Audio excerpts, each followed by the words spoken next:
Ikhwas sekalian, saudara-saudariku, salat tahajud seperti kami sampaikan di pertemuan lalu adalah salat yang sangat penting. Ingat, kalau di pertemuan lalu kami sampaikan 4 keutamaan tahajud, hari ini saya tambahkan 2 dan 3 yang lain langsung dari Al-Quran. Ya, kemarin saya sampaikan 4 hal. 1, masih ingat Quran surah ke-17 ayat 79 sampai dengan 81 itu. Orang yang rajin tahajud akan mendapatkan 4 keutamaan yang tidak didapatkan oleh orang-orang yang tidak tahajud, sekalipun sholat fardunya begitu khusyuk. Di antum sholat fardu khusyuk, bagus, tapi nggak tahajud, nggak dapat 4 keutamaan itu. Ini sudah saya bahas panjang lebar di pertemuan lalu, saya hanya sebutkan cepat saja. 1, Allah akan mengangkat karir, pekerjaan atau aktivitasnya di tempat yang terbaik. Ya, jadi kalau antum misalnya pengusaha atau orang karir di kantor dan sebagainya, itu akan cenderung kemudian ditolong oleh Allah, diangkat ke tempat yang terbaik. Terbaik itu tidak harus puncak yang paling tinggi, direktur, tidak misalnya, tapi tempat yang bisa membuat nyaman hidup Anda, sholat bisa nyaman, bergaul juga nyaman, dan tenang kehidupannya. Mungkin level Anda nggak sampai puncak ya direktur utama, mungkin direktur 1, 2 gitu ya, tapi Anda dijauhkan dari hal-hal yang maksiat, dijauhkan. Sholatnya enak, punya ruangan nyaman dan sebagainya. 2, Allah akan bimbing setiap ahli tahajud. Allah akan bimbing sehingga menjalani awal pekerjaannya dengan begitu mudah. Wa rabbi adkhilni mudkhala sidqin. Ya Allah, tolong bimbing saya supaya mengawali pekerjaan dengan cara yang benar. 3, awas hati-hati. Anda memang posisi tinggi, sekarang dapat proyek. Apakah setiap yang dapat proyek menjalani pekerjaannya dengan benar? Belum tentu. Jangan tinggi-tinggi lah. Maaf ya, apakah orang tua yang sekarang menyekolahkan anaknya ke tempat belajar menjalani awalnya dengan benar? Hati-hati ya Bu ya, Pak. Bapak Ibu menyekolahkan anak dengan awal yang salah, maka memberikan jalan keburukan ketika dia belajar. Saya katakan, jangan pernah Anda masukkan anak Anda ke sekolah dengan menyogok. Bayar sekian supaya masuk, menyalahi aturan. Kalau awalnya sudah salah, bagaimana anak Anda bisa belajar dengan benar?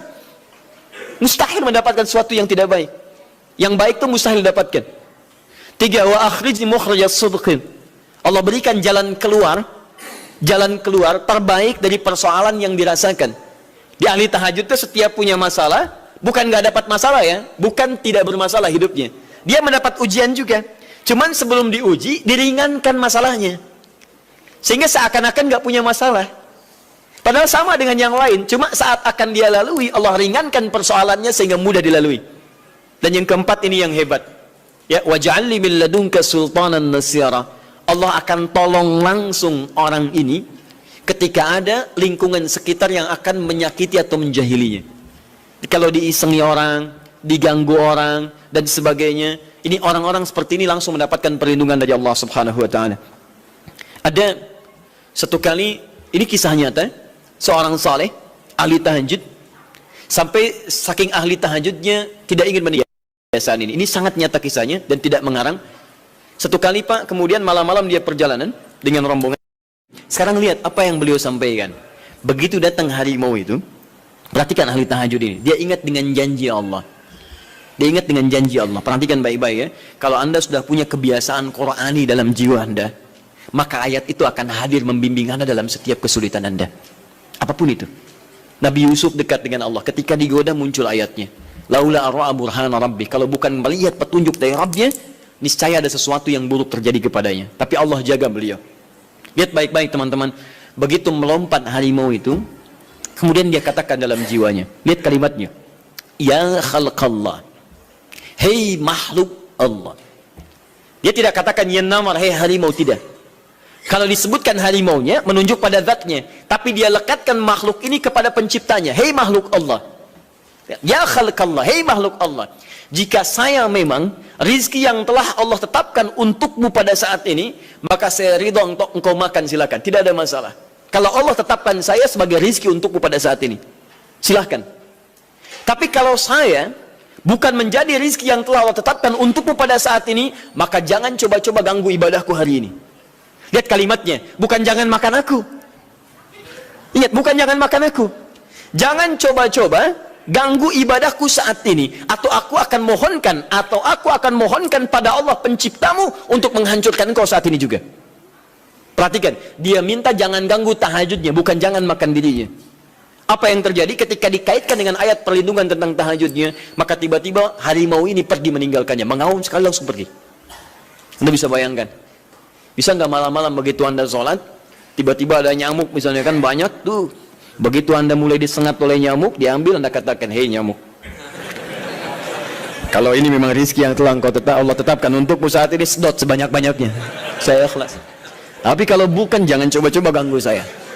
Atau saya mohonkan kepada Allah pencipta untuk menghancurkan kau saat ini juga. Masya Allah. Kira-kira apa reaksi nyamuk? Makin banyak kayaknya. Coba cek. Berarti chemistry-nya harus lebih dibangun lagi. Tingkatkan. Itu waj'alni min ladunka sultanan nasira. Nah, maka teman-teman sekalian, dari 4 ini, kemudian Nabi menguatkan tentang itu sampai muncul ayat-ayat khusus dari Al-Quran untuk memberikan jaminan-jaminan. Ini tambahannya. Yang kelima, ini yang belum saya sampaikan pertemuan lalu. Kelima, salat tahajud itu adalah kebiasaan ahli surga saat di dunia. Jadi kalau Anda ingin melihat ahli surga yang hadir di dunia, salah satunya lihat kebiasaan salat malamnya. Bukan nonton bola. Dan tidak dikalahkan oleh bola. Dia nggak peduli mau Kroasia menang 2-1 lawan Inggris, dia nggak peduli.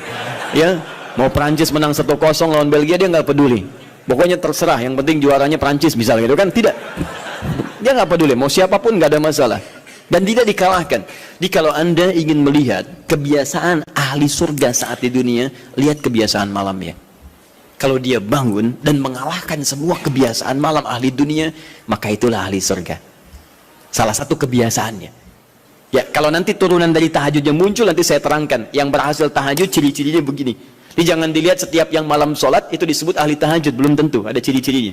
Tapi ciri yang pertama, yang melekat kuat, kelihatan nampak, pertama adalah ciri ahli surga, dia memiliki kecenderungan untuk sering bangun malam. Dalilnya Quran surah ke-51 ayat 15 sampai dengan ayat ke-17-nya.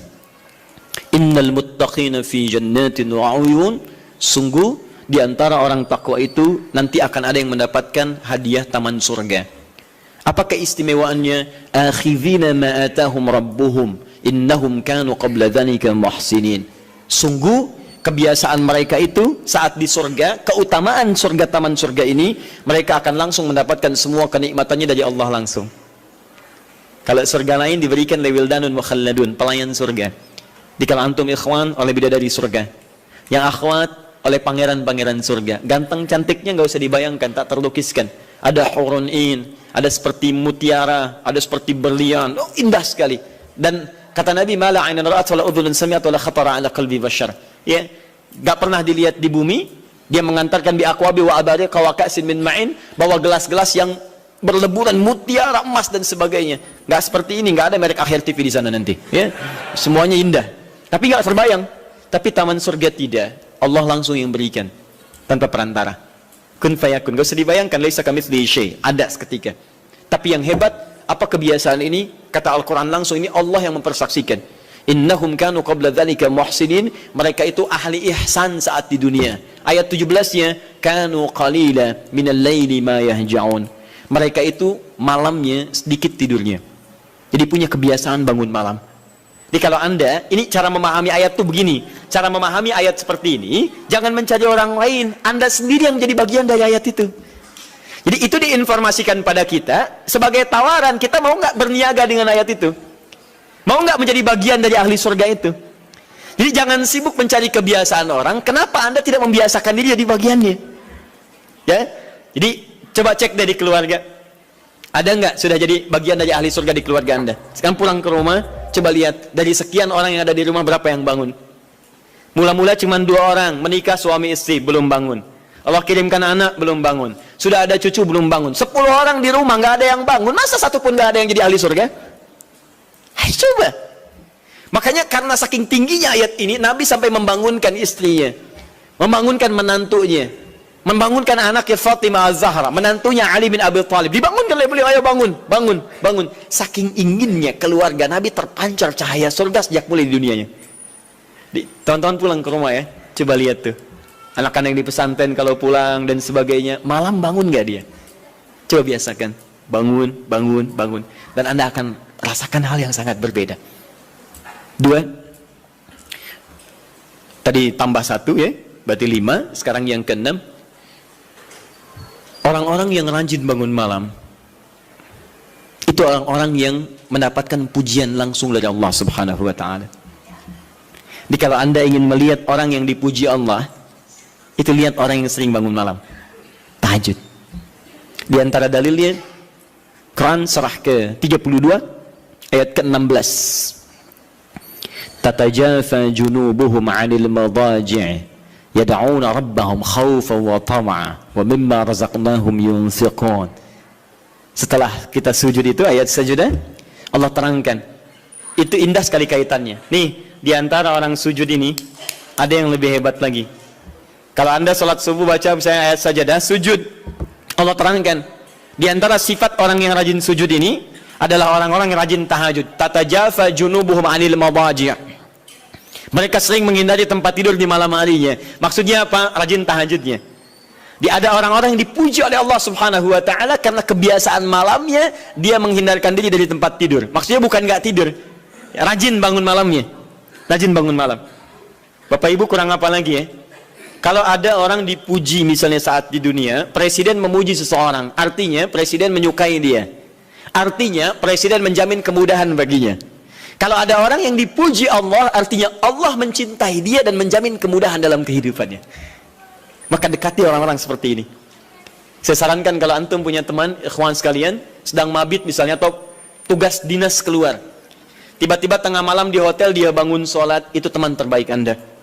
Saya katakan pada Anda, tandai orang ini dan dekati dia saat di kantor. Bangun ukhuwah dengannya, persahabatan dengannya. Maka ketika Anda mendekati orang-orang yang dipuji oleh Allah, maka Anda pun akan kedapatan bagian dari pujiannya. Karena mustahil orang yang dijaga oleh Allah mengajak Anda pada maksiat, itu mustahil. Mustahil. Sama teman-teman yang masih di kampus, kalau malam-malam misalnya di asrama atau pulang tiba-tiba ada orang-orang yang kelihatan sholat malam, dekati orang ini. Jadilah bagian dari sahabatnya. Dan dengan itu saya ajak, coba cek pasangan hidup Anda. Jangan-jangan selama ini Anda berdua belum mendapati sesuatu yang terbaik. Kalau ibu ingin suaminya dipuji oleh Allah Subhanahu wa ta'ala, maka bangunkan malamnya supaya dia sholat. Kalau Anda, istri Anda ingin dipuji oleh Allah Subhanahu wa ta'ala, bangunkan malamnya supaya dia sholat. Dan kalau bisa keduanya kompak. Pernah kan saya sampaikan di pertemuan lalu, Nabi menyampaikan, lihat rahimallahu ra'an atau rajulan, Allah merahmati seorang lelaki, kemudian yang bangun di pertengahan malam dia sholat, lantas membangunkan istrinya dan mencipratan air di wajah istrinya supaya dia bangun menunaikan sholat malam. Seperti Allah merahmati seorang istri yang bangun di malam hari untuk sholat, kemudian dia mencipratkan air di wajah suaminya supaya bangun untuk sholat. Saking tingginya mendapatkan pujian Allah, sampai kata Nabi SAW, ayo bangunkan istrimu sekalipun kau cipratkan air di wajahnya. Tapi mohon izin Bu ya, maksud hadis itu kalau sudah ada komitmen dan rencana bangun di malam harinya. Nggak ya? Bukan ibu ngaji sekarang suami nggak hadir, terus dengar itu terus nggak punya rencana. Aduh saya pengen suami dipuji Allah, masya Allah malam-malam segayung Pak. Mama kenapa? Hadis Nabi Pak. Oh hadis Nabi. Aduh siapa yang ngajarin? Itu yang repot. Paham ya? Baik. Sudah yang terakhir. Ini menunjuk pada keutamaan tahajud. Kemarin 4 saya tambahkan jadi 3. 1 masih ingat tadi yang pertama apa? Allah Subhanahu wa ta'ala menjamin ia sebagai ahli surga, kebiasaan yang ada di dunia. Yang kedua, Allah memuji orang ini. Dan yang ketiga, tahajud itu kebiasaan orang soleh yang ditekankan oleh Al-Quran dan hadis Nabi SAW. Kebiasaan orang-orang soleh. Jadi kalau yang pertama ahli surga, kedua dipuji Allah, yang ketiga langsung dikuatkan orang-orang soleh. Dan orang-orang soleh itu, mohon izin ya, maaf, orang soleh itu tempatnya saat di surga, itu sesurga dengan semua nabi. Semua nabi dan rasul. Ayatnya ada di Quran surah keempat An-Nisa ayat 69. Paling kanan di pertengahan. Wa may yuti'illaha wa rasul fa ulaika ma'al ladzina an'ama Allahu 'alaihim minan nabiyyin was-siddiqin wasyuhada was-salihin wa hasuna ulaika rafiqa. Siapa yang mau menaati Allah dan Rasulnya, maka dia bisa sesurga dengan orang-orang yang telah Allah berikan jaminan nikmat surga untuk mereka. Di antara mereka para nabi, Awas. Para syuhada, siddiqin, orang-orang jujur, wassalihin, orang-orang saleh. Ini syahidnya di ayat ini bahwa orang-orang saleh akan ke surga bersama semua nabi. Saya pernah katakan pada Anda, kalau beberapa nabi saja, maka bahasa Arabnya bukan nabiyin, tapi anbiya. Anbiya. Karena itu ada surah ke-21, surah Al-Anbiya. Di situ dikisahkan beberapa nabi saja. Puncaknya di Quran surah 21 ayat 83 sampai 90. Di situ ada kisah Nabi Zakaria, kisah Nabi Yunus, kisah Nabi Ayub dan sebagainya. Anda bisa baca itu, ada turunan para nabi, tapi tidak semua nabi dikisahkan. Tapi kalau Anda ingin sesurga dengan semua nabi tanpa kecuali, maka Anda kerjakan sebagai orang soleh saat di dunia, ada peluang mendapatinya. Nah, ciri orang soleh yang ditekankan itu, dia adalah orang-orang yang rajin. Ayat kedua, wa minal laili fasjud lahu wasabbih. Tapi sebagian malam cari waktu untuk banyak bersujud kepada Allah dan memperbanyak tasbih kepadanya. Di antara makna tasbih dan sujud itu adalah tahajud. Dari mana taunya tasbih dan sujud bagian dari tahajud? Itulah nanti yang akan kita bahas tentang sifat salat tahajud Nabi dalam pertemuan yang sekarang. Baik, sekarang kita mulai materi intinya. Tadi muqaddimah, ya. Baik. Bismillah.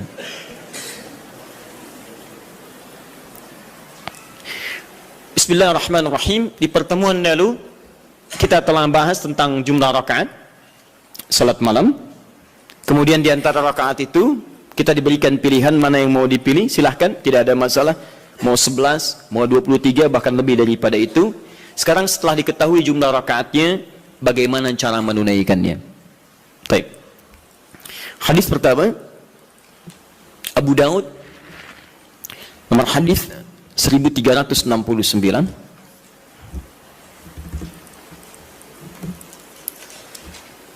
Kita ambil dua hadis dulu barangkali. Bismillah.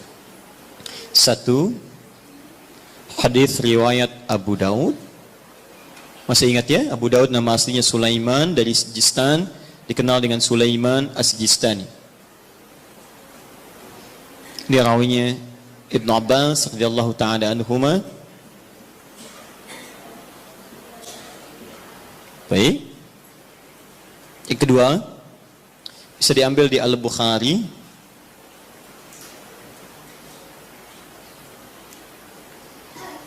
Nomor hadis dari 2008 bisa sampai 2012. Saya kasih jeda ke sini ke 2010-nya. Ini kebiasaan dengan Sayyidah Aisyah, ke sini dengan Sayyidina Umar bin Khattab radhiyallahu taala anhu. Tiga, bisa diambil hadis riwayat Muslim nomor hadis 763. Kita ambil tiga dulu karena waktu kita agak terbatas hari ini.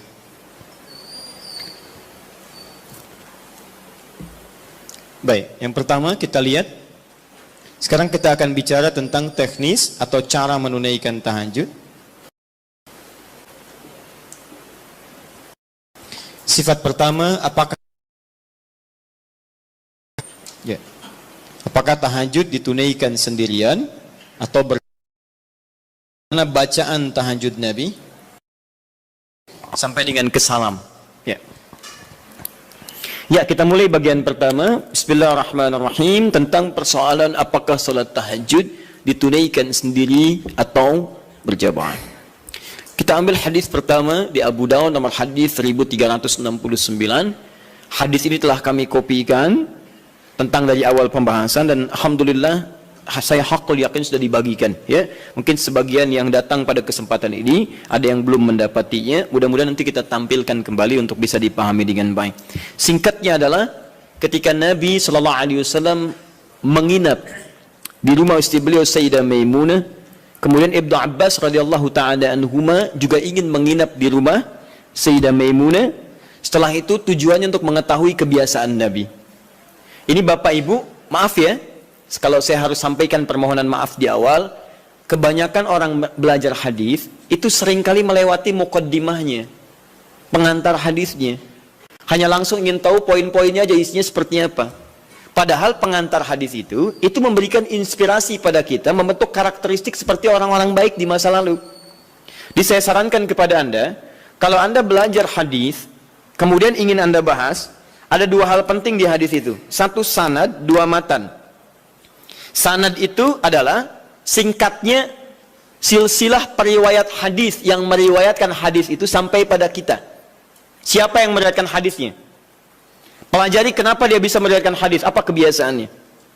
Yang kedua matan, matan itu isi hadisnya. Nah sekarang lihat baik-baik ya. Ibnu Abbas ini yang meriwayatkan hadis kita ini, yang sampai kepada kita. Siapa Ibnu Abbas ini? Ini masih kecil anaknya. Ya, anaknya Abbas. Abbas punya dua anak laki-laki, satu Fudail, kedua Abdullah. Abdullah ini ketika dilahirkan, suasananya lahir tumbuh di akhir-akhir kehidupan Nabi SAW. Jadi masih kecil. Nabi meninggal dunia wafat, usianya masih 13-14 tahun. Tapi ingat betul, Abdullah kecil ini diinvestasikan oleh orang tuanya untuk belajar pengetahuan dari Nabi SAW. Di Abbas ini visinya dalam, beliau itu pengusaha Pak. Pengusaha, sebelum masuk Islam itu ahli riba, rentenir pada saat itu. Bahkan riba yang dibebaskan pertama kali, ayat riba yang turun untuk membebaskan ribanya Abbas. Dibebaskan, begitu keluar dari jerat-jerat yang buruk itu, usahanya meningkat jadi kaya. Tapi hebatnya, status kekayaannya tidak melunturkan visi hidupnya untuk mendekatkan anaknya dekat dengan Nabi SAW. Jadi tidak menghalangi Anda boleh jadi direktur apapun silahkan. Direktur A, direktur B, pengusaha A, pengusaha B, nggak jadi masalah. Tapi masa iya sih dari sekian anak Anda nggak ada yang hafal Quran? Anda harus punya cita-cita. Ini saya bekerja di sini, saya belum hafal Quran, tapi anak saya, dia mesti hafal. Anak Anda empat kan, yang pertama ini penghafal Quran, yang kedua ahli hadis, ketiga ahli tafsir, keempat ahli fiqih. Allahu Akbar. Begitu Anda mendapatkan kesulitan di rumah tentang hal tertentu, anak Anda solusinya di situ. Begitu mendapatkan masalah, kakak sini, apa ayatnya? Oh ini ayat, bla bla bla bla bla. Selesai. Masya Allah. Adik, hadisnya apa yang menguatkan ini? Ini ayat. An-mada kalau Rasulullah. Selesai. Apa hukum fikihnya? Ini ayat. Masya Allah. Apa turunan tafsirnya? Ini abi. Masya Allah. Sudah. Ustadz nggak laku. Nggak lengkap di rumah. Ya. Nah ini disiapkan oleh Abbas, anak pertama saya. Karena dia sudah dewasa, maka saya hibahkan untuk membantu Nabi. Makanya banyak kisah tentang sirah Nabawiyah wafatnya Nabi, itu hanya berhenti wafat di pangkuan Sayyidah Aisyah. Berwudu, sholat, di pangkuan Sayyidah Aisyah wafat. Tapi siapakah yang membawakan air wudunya? Fudail, kakaknya Abdullah. Beliau yang bawakan air wudunya. Berwudu Nabi kemudian dengan bejana itu. Dan itu sampai berkhidmat pada Rasulullah sampai di akhir hidupnya. Tapi yang kecil ini langsung dihadirkan nuansa cinta kepada Nabi untuk mempelajari bagian kesolehan dan pengetahuannya. Ini tandanya seperti ini. Maksudnya adalah, kata para ulama hadis, jika Anda memiliki anak-anak yang serupa, laki-laki atau yang sebagainya, kemudian menemukan orang-orang soleh sekitaran Anda, maka dekatkan anak itu kepada dirinya atau majlisnya. Hadirkan. Kami dulu waktu belajar terbiasa, di mana ada syekh kita lazimi syekh itu, sekalipun kami jadi pembantunya. Itu biasa. Bawakan tasnya. Begitu bawakan tas, di jalan kita tanya masalah hukum dan sebagainya. Kadang kami gorengkan makanan untuknya. Begitu digorengkan, selesai dihidangkan, itulah yang hadir dari lisan beliau. Kalau Rasulullah SAW, Rasulullah SAW bersabda, jika kamu menghidangkan makanan begini, wah datang kepada kita tuh. Diindah. Jadi niat kita itu untuk belajar. Sama, ya dulu Ja'far As-Shadiq punya pembantu. Pembantunya sampai hafal Quran. Untuk memahami akhlaknya, sampai tahu kebiasaannya. Tahu Anda kisahnya? Satu ketika kemudian datang seorang tamu, tiba-tiba dia bawakan air. Begitu bawakan air, terpleset, jatuhlah kemudian air itu, gelasnya kemudian airnya tumpah mengenai jubah tuannya. Begitu terkena jubahnya, wajahnya berubah. Dia tahu, kata pembantunya, Masya Allah, ini ahli surga nih. Ahli surga itu turun ayatnya. Quran surah Ali Imran surah ketiga, ayat 133 sampai 134. Kata pembantunya, wal kadhiminal ghaidha. Ahli surga sanggup menahan marah. Kata Ja'far, saya nggak marah. Pembantunya tahu, sekarang nggak marah, tapi mungkin belum tentu memaafkan. Teruskan ayatnya, wal afina 'anil nas. Dan Allah menyukai orang-orang memberikan maaf pada orang lain. Kata Ja'far, saya maafkan. Yang hebat yang ketiga, beliau tahu Ja'far punya kebiasaan untuk sedekah. 2000 dinar selalu ada dalam kantungnya. Kata pembantunya, Allahu yuhibbul muhsinin. Dan Allah senang pada orang-orang yang berbuat baik. Kata Ja'far, dikeluarkan 2000 dinar, saya berikan sekarang, kamu bebas, gak usah jadi pembantu saya lagi. Masya Allah. Luar biasa. Dan itu kisah-kisah itu banyak teman-teman. Anda bisa gali kisah-kisah yang bisa menguatkan iman kita. Jangan cuma cari bacaan-bacaan gak jelas, tuh ngapain? Main tik-tok, gak ada kerjaan. Itu apa gitu? Saya aja bingung, ada orang sampai ngerjain ini, saya nggak tahu itu apa gitu ya. Cuma lihat di berita kok, kenapa gitu? Dan nggak ada faedahnya, kenapa sih? Kenapa nggak cari tentang kisah-kisah soleh orang dulu, terus praktekkan di rumah, bisa menguatkan iman kita. Nah, salah satunya Ibnu Abbas. Jadi Anda, maaf ya, kisah ini kita tarik sebagai inspirasi. Kalau Anda sudah berkeluarga, coba di antara sekian anak itu mesti disiapkan. Ini mau jadi apa, ini jadi apa. Dan ada kebanggaan di akhirat nanti. Misalnya ini nanti yang pakaikan mahkota kami di akhirat. Saat kami pulang menghadap Allah. Siapkan, semua harus hafal Quran. Semua hafal Quran. Nanti spesifikasinya, ini ahlinya qiraat, ini hadisnya dan sebagainya. Ibnu Abbas disiapkan oleh orang tuanya, maka dia melazimi Nabi SAW karena bagian dari keluarganya. Usia masih 3-4 tahun, datang ke rumah bibinya Maimunah, kemudian tidur di rumahnya dan bangun saat di pertengahan malam. Kisah bangunnya sampai dengan wudhu sudah selesai, kita akan masuk kepada fase tahajudnya. Begitu Nabi malamnya akan sholat, maka Ibnu Abbas tiba-tiba masuk ke barisan, menjadi saf bagian dari Nabi, sholatlah di belakang Nabi sebagai makmum. Lihat ya, jadi Nabi sedang sholat, saya ilustrasikan ya, misal, ini sedang sholat, tiba-tiba Ibnu Abbas dari belakang ikut sholat sebagai makmum. Lantas ditarik oleh Nabi, disejajarkan oleh Nabi SAW dengan posisi beliau. Sejajar, tadinya di belakang begini, ditarik jadi sejajar begini. Paham? Disejajarkan seperti ini. Hadis ini sering digunakan dalil oleh teman-teman kita tentang kebolehan menyusun saf laki-laki dan perempuan dengan posisi sejajar bila imamnya satu dan makmumnya satu. Pernah dengar ada guru Anda mengajarkan, kalau ini posisi imam satu, maka makmumnya satu, boleh makmum dan imam posisi sejajar. Tidak ada yang lebih, baik imam maju sedikit atau makmum mundur sedikit. Tapi sejajar, persis sama semua. Pernah dengar ini? Nah, hadisnya hadis ini yang digunakan dalilnya. Apa Nabi mengajarkan tahajud? Saya mau tanya pada Anda, kalau Nabi imam, Ibnu Abbas makmum, ada dua orang, sholatnya sholat tahajud malam dilakukan, kemudian satu imam satu makmum, itu jamaah bukan? Jamaah, karena syarat sholat berjamaah minimal terdiri dari dua orang, satu imam, yang satu lagi makmum. Maka kita sepakati dulu yang pertama. Yang pertama kita sepakati, dalam hadis ini ada petunjuk atau isyarat kebolehan menunaikan tahajud dengan berjamaah. Satu, bolehnya tahajud berjamaah. Nah. Awas, di sini ulama sepakat ya, awas hati-hati. Tidak ada yang tidak sepakat. Jadi kalau Anda yang tidak sepakat, Anda sendiri yang salah. Ya? Nabi mengerjakan, sahabat mengiyakan, ulama sepakat. Anda Nabi bukan, sahabat bukan, ulama juga belum. Anda tidak sepakat, Anda siapa? Ya, baik. Cuma nanti perbedaannya, kapan kebolehan ini bisa berlaku? Hanya bedanya di situ saja nanti. Kalau jamaahnya sepakat boleh, tapi kapan dibolehkannya? Dalam suasana apa? Apakah dalam setiap waktu boleh berjamaah, atau dalam keadaan tertentu berjamaah? Paham ya? Tapi saya ingin katakan bahwa ada kasus Nabi pernah sholat malam, kemudian ada makmum di belakang dan dibenarkan oleh Nabi. Kalaulah tahajud berjamaah itu dilarang, Nabi akan katakan, ngapain ikut sini, sebelah sana aja. Ya, misal, atau ini jangan berjamaah, ini tidak benar, yang bagus sendiri-sendiri aja. Ya, atau ngapain ikut bid'ah? Ya, tidak ya. Baik, tidak. Tapi Nabi akan katakan, kamu sebelah sana, saya sini. Tapi ketika Nabi tidak melarangnya, bahkan menarik dan menyejajarkan, ini menunjukkan ada kebolehan dalam sholat berjamaah yang dimaksudkan. Jelas sampai sini? Paham ya? Awas hati-hati, saya ingin luruskan dulu karena sebagian sahabat kita, teman-teman kita menjadikan ini sebagai dalil bolehnya satu saf sejajar, tapi tidak pernah mengungkit sholat apa itu. Di Anda kan unik, Anda mengatakan boleh sejajar saf, makmum dengan imam. Kalau imam satu, makmum satu. Tapi Anda mengatakan tahajud gak boleh berjamaah bid'ah. Padahal yang Anda gunakan dalilnya tentang dalil tahajud. Paham ya? Nah, jadi gini, kalau Anda cenderung pada satu pendapat tidak apa-apa, tapi kita harus jujur menyampaikan informasi. Ya, jadi kalau beda dengan yang lain tidak ada masalah sepanjang ada dalil. Ya, dan tidak usah mencela orang lain. Kita punya pilihan, boleh, tapi jangan sampai pilihan kita kemudian menjelekkan orang lain. Itu yang tidak bagus. Jelas? Baik. Jadi celaan tinggalkan, ibadah kerjakan. Itu yang dimaksud, ambil baiknya, tinggalkan buruknya. Dan tidak usah rame gitu kan? Nah, sini. Satu. Dalil kedua. Bismillah.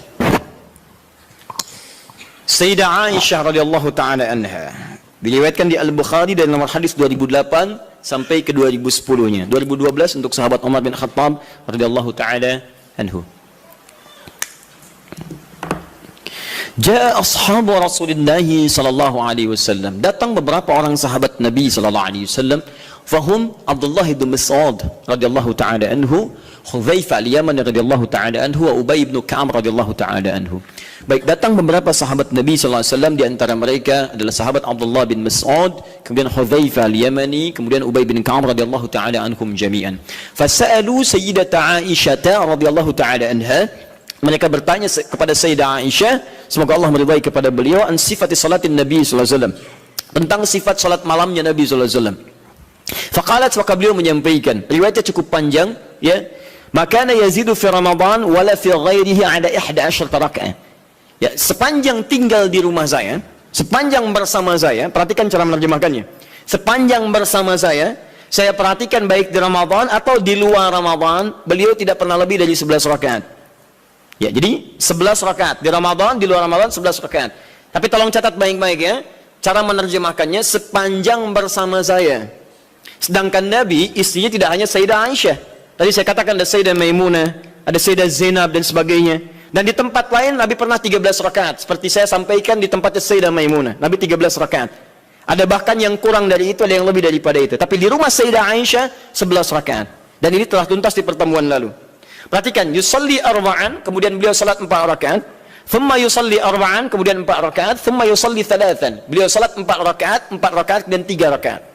4, 3. 4 tambah 4, 8 tambah 3, 11. Ini seperti kesimpulan di pertemuan lalu, boleh kita menunaikan salat malam dengan 11 rakaat, formulasinya 4, 4, 3.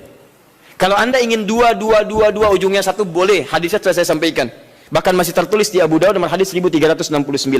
Jadi kalau 11 boleh gunakan 2, 2, 2 ujungnya 1, atau kalau witirnya 3 kemudian 8 tambah 3, atau 4, 4, 3, selesai. Tapi pembahasan kita bukan di situ. Teruskan hadisnya. La tas'al an husnihinna wa tolihinna. Tapi jangan ditanyakan bagaimana panjang dan bagus bacaannya. Jangan ditanya.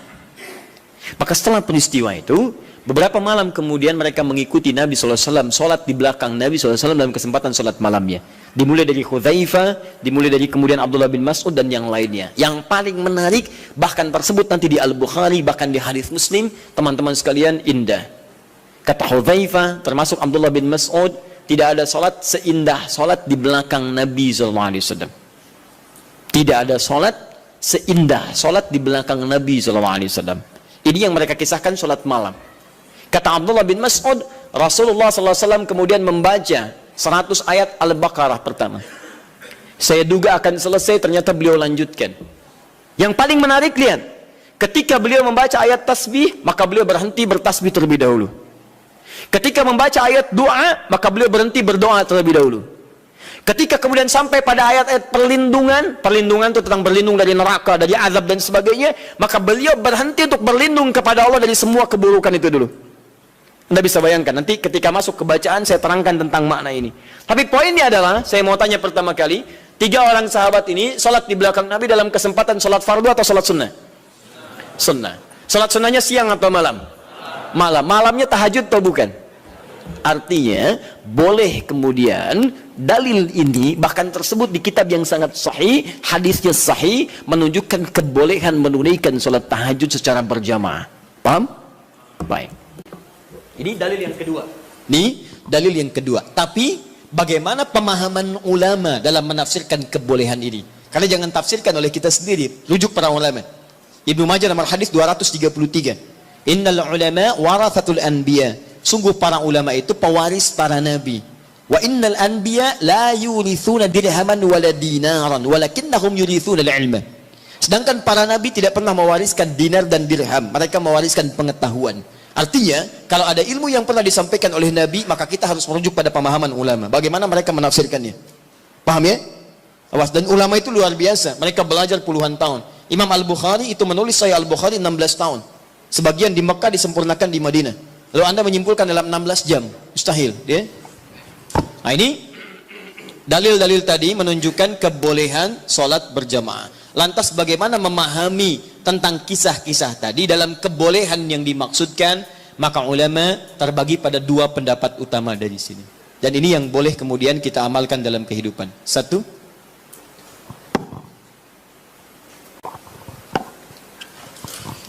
Pendapat pertama menyampaikan hadis yang menunjukkan dibenarkannya salat tahajud berjamaah dan memberikan hukum bolehnya berjamaah menunaikan tahajud, kata ulama yang pertama, menunjuk pada kondisi yang khusus. Jadi bukan kondisi biasa. Artinya jika kondisi ini ada, maka yang terbaik Anda tunaikan berjamaah. Tapi kalau kondisi dimaksud tidak ditemukan, maka sendirian itu lebih utama. Apa kondisinya? Satu, memberikan tuntunan atau pelajaran bagi orang yang belum terbiasa menunaikan tahajud. Belum biasa dia, ya, belum ada kebiasaan pada dirinya. Ini menunjuk pada hadisnya Ibnu Abbas radhiyallahu taala anhuma. Kan ini baru pertama kali berkunjung kan ke rumah bibinya Sayyidah Maimunah, kemudian tiba-tiba sholat di belakang Nabi, oleh Nabi ditarik, diajarkan bagaimana caranya menunaikan sholat malam, kekhusyuannya dan sebagainya. Jadi kalau Anda misalnya dalam kondisi ingin membimbing orang-orang tertentu, misal di rumah suami ingin membimbing dengan istri atau membiasakan dengan anak-anak yang belum terbiasa sholat malam, ya, tiba-tiba anak Anda beranjak misalnya jadi semakin dewasa, sudah baligh, Anda ingin bangunkan malam hari, jangan biarkan dia sendiri. Khawatirnya karena belum terbiasa, belum mengerti cara menunaikan sholat malamnya. Paham ya? Tiba-tiba Allahu Akbar, rakaatnya kencang, alhamdulillah sedang tahajud. Lama gak keluar bunyinya, lama-lama ketahuan tidur di sejadah, gitu kan? Nah, karena belum terbiasa, ya. Allahu Akbar, baca surat, sudah baca surat, ruku Allahu Akbar, begitu sami Allahu liman hamidah, kedengaran dari samping, gol, ya, berubah suasana hidupnya. Salatnya ditinggalkan, kemudian langsung update status, itu kan repot juga. Ya, kekinian karena belum terbiasa menunaikan dia. Maka seperti Nabi membimbing Ibnu Abbas radhiyallahu taala anhuma, Anda boleh hidupkan saat di rumah, anak Anda bangunkan. Yuk bangun yuk, malam kita tahajud. Kenapa mesti tahajud? Kan kita udah banyak sholat. Misalnya, sayang, Allah menjamin kalau kita tahajud, kita sekeluarga masuk surga. Allah sudah menjamin surga kita di dunia, tapi Allah belum menjamin surga kita di akhirat. Papa takut kalau di dunia kita bersama, di akhirat kita berpisah. Alhamdulillah, tidak ada yang bisa menyatukan kita kecuali amal soleh kita. Yuk bangun, tolong papa mama sudah memudahkan hisab saat di akhirat. Bangun. Kenapa papa mesti bangun? Kan capek. Sayang, justru ketika kamu sholat sekarang, hidup kita besok akan dimudahkan oleh Allah. Allah sudah berjanji, kalau kita bangun malam ini, maka pekerjaan kamu besok akan mudah, sekolah kamu akan mudah, pelajaran kamu akan mudah, dan seterusnya. Maka teman-teman cari aura-aura positif untuk menghidupkan itu. Bangun malam, itu indah. Itu indah. Guru di sekolah punya program misalnya, ya, ada mabit, ada macam-macam, malamnya dibangunkan, boleh, silakan cari imam bagus, kemudian hadirkan suasana malam, sholat itu boleh. Sah, nggak ada masalah. Baik, dua, bukan dua yang bawahnya ya, dua yang masih poin satu. Jadi 1A tadi, jika ada suasana ingin membimbing kalangan tertentu atau orang-orang tertentu yang belum terbiasa menunaikan sholat malam. Dua, sudah? Dalam rangka melatih atau menghadirkan kekhusyuan, dalam rangka melatih atau menghadirkan kekhusyuan,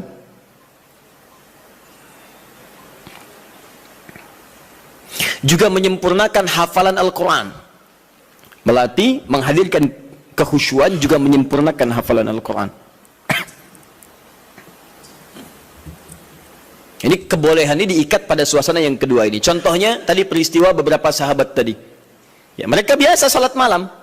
Cuman ingin bertanya bagaimana salat malamnya Nabi. Ingin merasakan kekhusyuan tersendiri. Dimaksudnya pengalaman itu nanti bisa dibagi dengan sahabat lain ketika mengimami.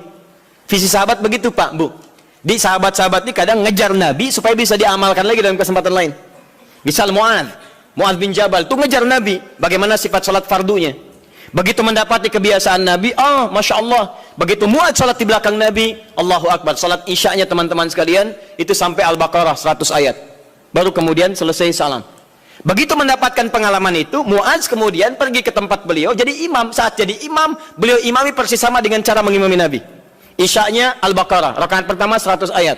Rakaat kedua 100 ayat yang lainnya. Jadi selesai kemudian salat isya 200 ayat paling minimal. Kadang-kadang selesai ke Al-Baqarah. Begitu lihat makmum ke belakang, mulai berkurang. Kata Mu'adz, munafik nih orang-orang, nggak mau sholat dengan saya. Karena tanda orang munafik salah satunya adalah malas menunaikan sholat isya dan sholat subuh. Keberatan para sahabat yang disebut munafik oleh Mu'adz. Kami tidak munafik, diadukan pada Nabi. Begitu diadukan, Mu'adz dipanggil. Mu'adz, kenapa? Ya Rasulullah, saya imami mereka sholat malam, sholat isya, mereka tiba-tiba menghilang. Ada yang lemas, ada yang tidak ikut. Mereka munafik, bukan kata Anda munafik orang-orang malas sholat isya?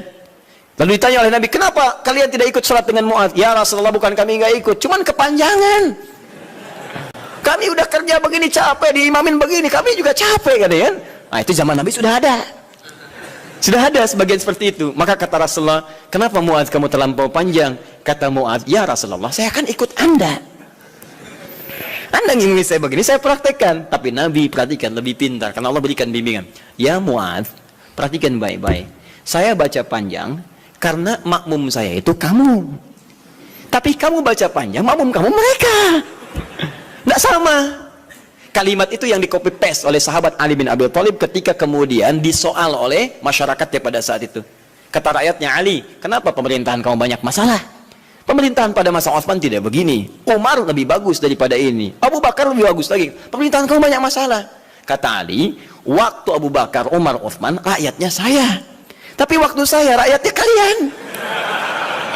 Itu masalahnya. Paham ya? Baik. Nah, yang tiga sahabat tadi, Abdullah bin Mas'ud radhiyallahu taala anhu, kemudian Ubay bin Ka'ab dan Hudzaifah al-Yamani, itu mencoba merasakan kehusyuan salat di belakang Nabi supaya aura khusyuk itu bisa dipraktekkan sekalipun sedang salat sendirian. Berapa lama sih salat Nabi itu? Berapa panjang? Penasaran kok disebutkan panjangnya? Jangan tanya panjangnya, saya pengen ikut. Berapa lama sih? So, seperti apa bacaannya?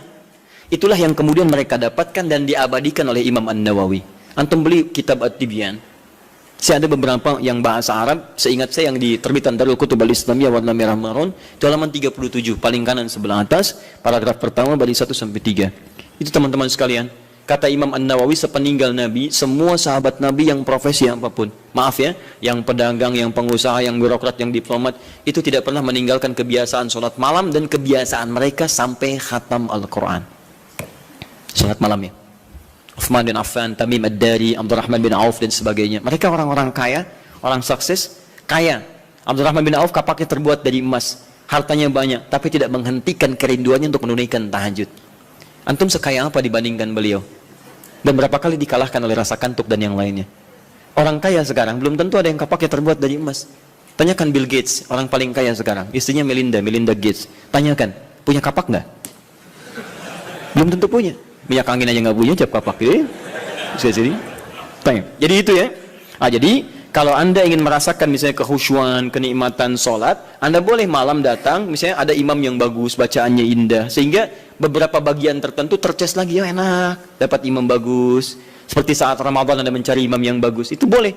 Ada kebiasaan-kebiasaan di teman-teman, terutama Masya Allah, anak-anak pesantren Hidayatullah itu. Demi Allah saya katakan, itu diantara kebiasaan mereka pada umumnya tidak pernah meninggalkan tahajud malam, terkhusus malam Jumat. Anak-anak itu tuh yang luar biasa. Jarang diekspos ya, tapi saya sampaikan supaya kita ikuti kebiasaan itu. Antum boleh misalnya satu malam cari waktu, terus imam yang bagus, sholat tibla, supaya mendapatkan kehusuan tersendiri, itu sah dilakukan.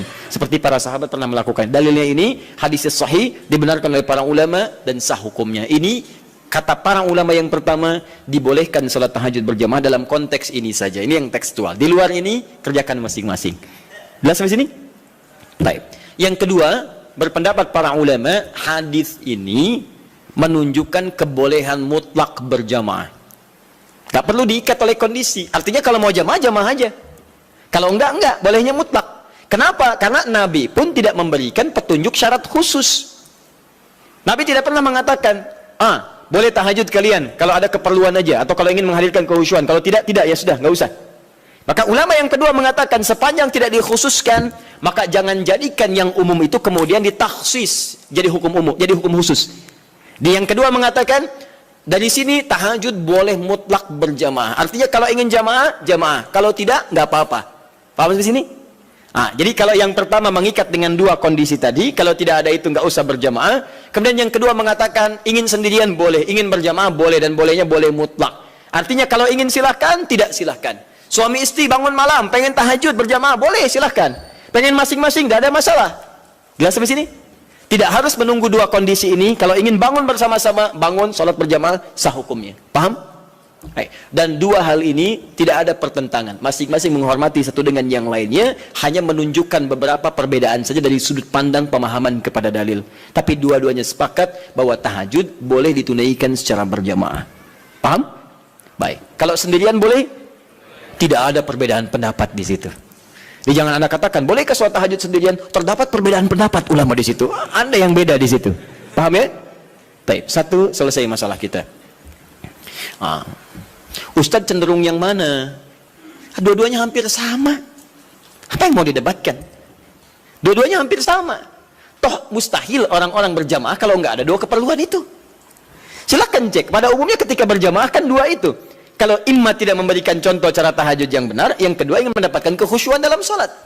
Hampir tidak ada yang lainnya. Silakan cek. Hampir tidak ada yang lain. Karena itu saya kira ini sedikit bersamaan, hanya beda dalam ungkapan saja. Baik ya? Baik. At-tasmiyah la yughayyirul musamma. Beda nama kadang-kadang tidak menunjukkan perbedaan dari objek yang dibicarakan. Apa bedanya gedang dengan pisang? Sama, beda. Kalau bahasa Indonesia gedang itu, bahasa Sunda pepaya, dengan pisang itu cau. Baik ya. Nah, tapi kalau di Jawa disebut gedang itu pisang. Bendanya sama, menunjuk pada benda yang sama, hanya ungkapan yang berbeda. Baik, masalah kedua. Ini terakhir. Apa bacaan yang biasa dibaca oleh Nabi dalam tahajudnya, terutama surat apa yang beliau biasakan baca? Baik, saya mau mulai dulu. Kalau Al-Fatihah tidak akan saya bahas. Untuk iftitah, pembuka ringan, ada 12 doa iftitah. Iftitah atau istiftah? Iftitah. Baik, satu iftitah, dua istiftah. Satu atau dua yang benar? Yang satu angkat tangan. Yang dua? Anda maunya apa sebetulnya? Satu tidak, dua tidak. Baiklah. Alhamdulillah, hari ini spesial. Tulis sendiri, ngapus sendiri, terangkan sendiri, pilih sendiri. Tayyib. Ke atas saja ini. Satu iftitah. Dua istiftah. Ini istiftah. Satu atau dua? Satu yang ini ya. Baik, yang ini benar tidak? Tayyib. Kalau tidak tahu katakan Allahu a'lam. Baik. Dua-duanya benar tulisannya. Betul. Satu iftitah, dua istiftah. Benar tulisannya. Apa perbedaan keduanya? Satu iftitah itu lebih sedikit hurufnya dan lebih pendek bacaannya dibanding istiftah. Tidak percaya baca. Iftitah satu, dua istiftah. Lebih banyak mana hurufnya, satu atau dua? Dua. Panjang mana? Sekarang kita pakai menggunakan ilmu bahasanya, ilmu lughah. Kaidah berkata, ziyadatul mabna tadullu ala ziyadatil ma'na. Ketika hurufnya bertambah, maka menunjukkan maknanya pun lebih luas. Jadi kalau ada huruf lebih panjang, maka maknanya lebih panjang dibandingkan dengan yang hurufnya sedikit. Artinya kalau iftitah itu pembuka yang ringan, singkat, padat. Kalau istiftah, pembuka yang agak panjang. Kalimatnya lebih panjang dari yang pertama. Nah, Bapak Ibu sekalian, doa pembuka dalam sholat sebelum Al-Fatihah itu ada 12 jenis, 12 ragam. Ada yang pendek, ada yang panjang. Ada yang pendek. Ada a'udzubillahi samil alim minasyaitonir rajim min hamazihi wa nafthihi wa nafthihi. Sudah selesai. Allahu akbar kabira, walhamdulillahi katsira, subhanallahi bukratan wa asila. Selesai. Awas hati-hati ya. Nanti kita belum hapus nih. Nanti kalau sudah saya katakan hapus, nanti insyaallah akan dihapus. Khair insyaallah. Semoga Allah ampuni dosanya. Saya tulis lagi. Baik. Jadi kalau pendek ada Allahu akbar kabira, alhamdulillahi katsira, subhanallahi bukratan wa asila. Ada. Yang panjang ada. Allahumma ba'id baini wa baina khataayaya kama ba'adta bainal masyriqi wal maghrib. Allahumma naqqini minal khataaya dan seterusnya. Misal ada lagi yang wajjahtu wajhiya lillazi fatara samawati wal ardh dan seterusnya. Itu panjang. Ya, Allahumma ya Rabb Jibril wa Mikail, itu panjang. Jadi kalau panjang disebutnya istiftah, kalau pendek disebut iftitah. Itu penting dipahami dulu nanti, karena dalam kitab-kitab fikih kadang disebut iftitah, kadang disebut istiftah. Kita mesti paham. Nah, sunnahnya di mana ini ditempatkan? Kapan baca yang iftitah pendek, kapan baca yang panjang? Maka saya sampaikan pada Anda, kebiasaan Nabi kalau beliau sholat dalam situasi yang sedang dikejar oleh aktivitas yang lain, misal safar atau kondisi mendesak, maka beliau tidak pernah membaca yang panjang-panjang, singkat. Allahu Akbar kabir, alhamdulillah katsira, subhanallah bukratan wa asila, selesai. Kalau Anda baca wajah itu setelah itu artinya dua doa digabungkan jadi satu. Jelas ya? Tayyib. Kalau kemudian Anda bacakan a'udzubillahi samil alim minasyaitonir rajim min hamadzi wa nafthihi wa nafthihi, selesai. Pendek, itu yang iftitah. Jadi kalau Anda dalam sholat-sholat di qasar, saat safar, jangan baca yang panjang-panjang. Sholatnya aja di qasar, kenapa iftitahnya dipanjangin? Kadang bahkan nggak dibaca sama sekali. Seperti dalam sholat tarawih, lebih pendek lagi. Ya, jadi dan seterusnya. Di teman-teman itu penggunaannya. Kalau dalam sholat-sholat fardu baca yang menengah, Allahumma ba'id dan sebagainya. Tapi dalam sholat malam, apalagi dalam sholat sendirian, yang kekhusyuan terjadi antara pribadi dengan Allah, tersambung dengan Allah Subhanahu wa taala, maka Nabi seringkali memilih yang panjang dalam iftitahnya. Maka dipilihlah kemudian yang istiftah. Allahumma ya Rabb Jibril wa Mikail dan seterusnya, atau yang wajjahtu wajhal ladzi fatara as-samawati wal arda hanifan musliman wa ana minal musyrikin dan seterusnya. Itu panjang. Itu boleh. Bacakan, pilih yang paling panjang sehingga ada getaran-getaran pada jiwa. Ada semacam warming up, kita lebih tersambung dulu sebelum membaca surat-surat yang lainnya. Ini koreksi ya bagi diri saya pribadi dan juga pengingat bagi Bapak Ibu sekalian. Maaf sebesar-besarnya. Ada sindiran halus dalam Quran tapi begitu tajam maknanya. Umumnya orang sholat, bahkan ada yang tidak memahami apa yang dibaca dan dilakukan dalam sholatnya. Masalah kita sekarang, kenapa orang sholat belum menghadirkan kehusyuan? Karena umumnya banyak orang yang masih belum paham apa yang dibaca dalam sholatnya. Bagaimana sholat kita bisa khusyuk kalau kita nggak ngerti apa yang dibaca? Saya mohon Bapak Ibu sekalian, cobalah dalam sepekan misalnya, hari ini saya mau paham iftitah dulu, supaya ketika saya paham, saya bacakan, ada getaran pada jiwa saya. Sahabat Abu Bakar saja itu baru takbir Pak, takbir itu sudah gemetar dan menangis. Baru Allahu Akbar. Dia begitu, fayaqulu, Abu Dawud nomor hadis 857, fayaqulu Allahu Akbar. Maka saat takbir katakan Allahu Akbar. Beliau angkat tangannya mengatakan Allahu Akbar, sudah gemetaran menangis. Sampai ketika diminta jadi imam oleh Nabi, kata beliau, ya Rasul jangan saya pribadi yang cepat menangis, khawatir banyak nggak khusyuknya. Ya. Kenapa? Karena merasakan kalimatnya Allahu Akbar, Allah yang maha agung, maha besar. Beliau merasakan takut ketika bertakbir, merasa paling khusyuk salatnya. Merasa paling hebat dibanding orang. Merasa paling paling luar biasa dibandingkan orang lain. Selevel sahabat Abu Bakar menemani kehidupan Nabi di dunia, berdampingan dengan Nabi di alam barzakhnya, itu saat sholatnya dalam masa hidupnya masih gemetaran tuh, takut ketika sholat membawa sekecil, seatom, sevarah nilai dari kesombongan dalam kehidupan dunia. Bahkan takut dalam sholatnya pun diduga orang paling khusyuk, takut, gemetaran sampai gemetar. Bisa nggak suasana itu? Bisa nggak gitu ya? Bisa Ustaz, subuh-subuh di puncak, bahkan sebelum takbir sudah gemetar ya. Bukan itu yang diharapkan, beda. Baik ya, saya sangat yakin kalau Anda paham tentang bacaan-bacaan ini, itu akan beda suasananya. Misal antum yang iftitah baca apa doanya? Allahumma ba'id, ya, riwayat sahabat Abu Hurairah di Al-Bukhari. Paham gak artinya? Saya beri contoh ya, gini, Allahumma ba'id baini wa baina khataya ya kama ba'adta baina al-masyriqi wal maghrib. Allahumma naqqini min al-khataya kama yunaqqa ath-thawb al-abyadu min ad-danas. Allahumma ighsilni bil ma'i wath thalji wal barad. Sekarang perhatikan maknanya. Anda paham ini saja, maka ada getaran tersendiri yang menghunjam dalam jiwa kita sehingga menghadirkan rasa kepasrahan yang sangat luar biasa. Perhatikan kalimatnya. Saya contohkan dulu sebentar. Bismillah. Allahumma ba'id baini wa baina khatayaya. Saya tunjukkan dua kalimat saja. Satu ba'id, begini. Yang kedua khataya, ya.